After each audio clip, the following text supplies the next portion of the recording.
Hi friends, welcome to Venky Telugu travel channel. ఈరోజైతే మనం మన ఛానల్లో 30వ శివాలయానికి వెళ్ళబోతున్నాం. ఈ ఆలయంలో ఆ పరమేశ్వరుడు కాళీతో భయంకరమైన యుద్ధం చేసి అమ్మవారిని ఓడిస్తాడు.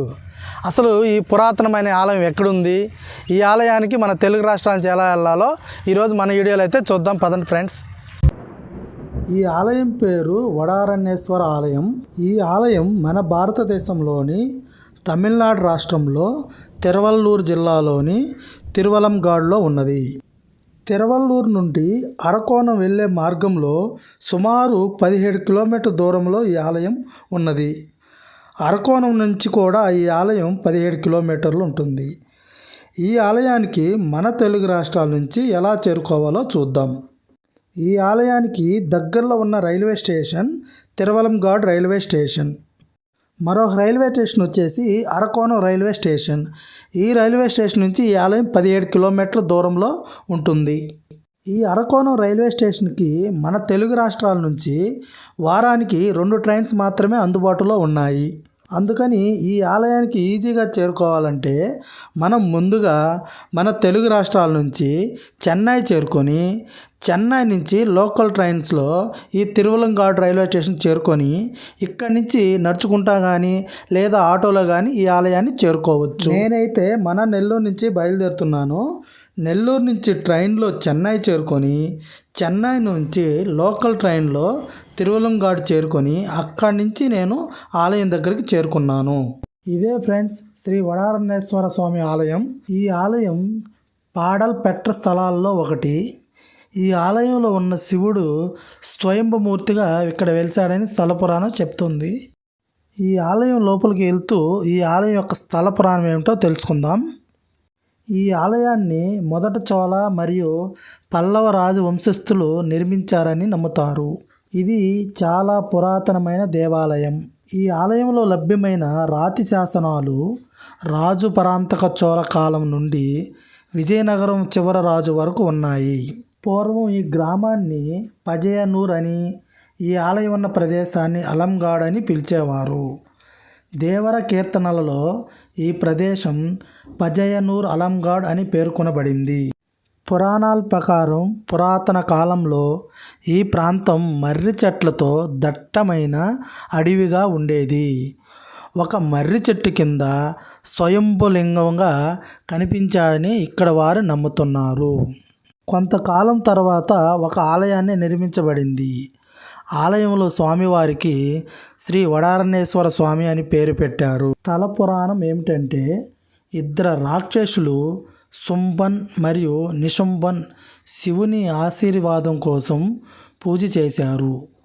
వారి కఠోరమైన తపస్సుకు ముగ్ధుడైన శివుడు నేలపై పడిన ప్రతి రక్తపు బొట్టు లింగంగా మారాలని వరం ఇచ్చాడు.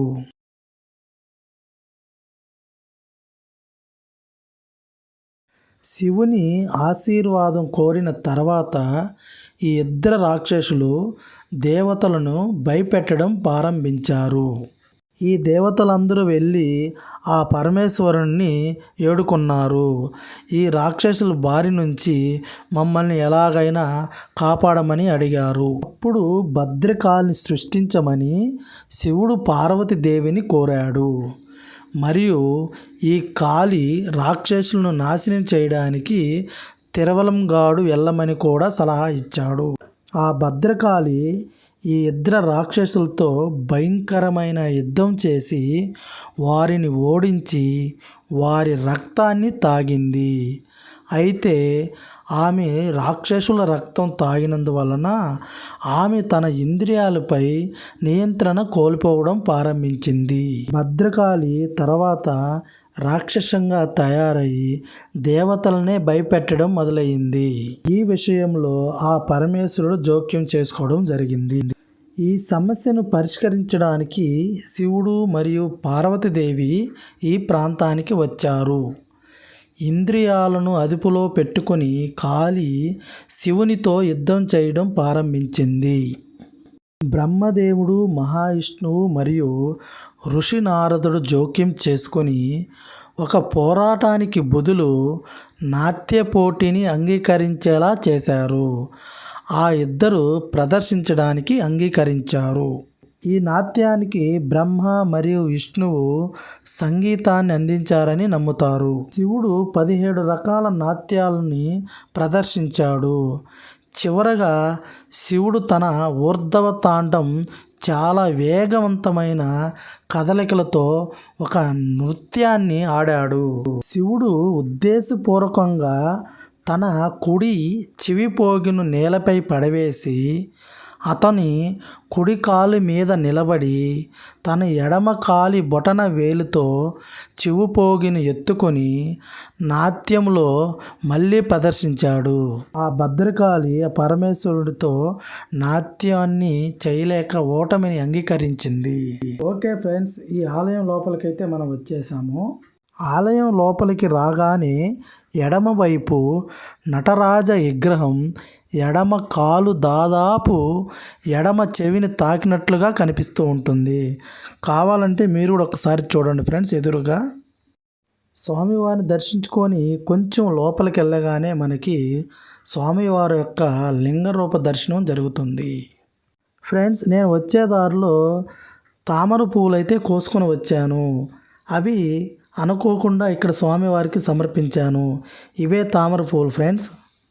స్వామివారికి పెట్టడానికి వెళ్తున్నారు.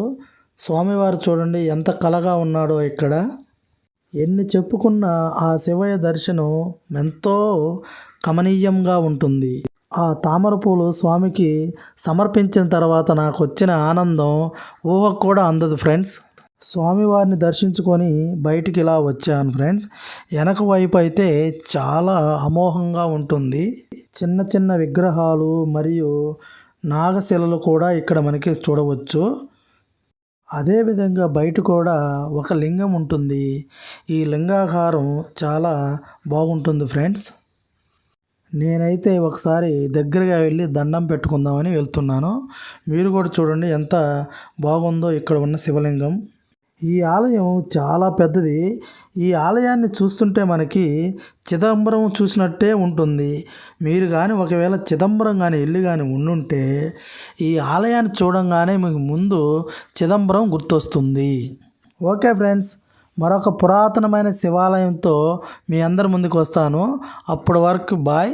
మీకు కనుక ఈ వీడియో కానీ నచ్చినట్లయితే Venky Telugu traveller channel subscribe చేసుకోండి. బెల్ ఐకాన్ని చిన్నగా క్లిక్ చేయండి.